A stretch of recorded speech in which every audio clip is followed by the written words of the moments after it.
Small Town and the River, written by Mamang Dai. Small towns always remind me of death. My hometown lies calmly amidst the trees. It is always the same, in summer or winter, with the dust flying or the wind howling down the gorge. Just the other day, someone died.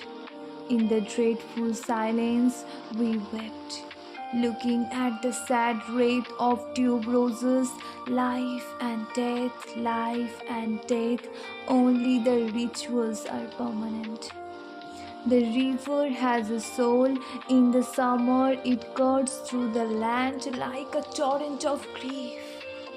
Sometimes, sometimes I think it holds its breath, seeking a land of fish and stars. The river has a soul. It knows, stretching past the town from the first drop of rain to dry earth and mist on the mountain tops.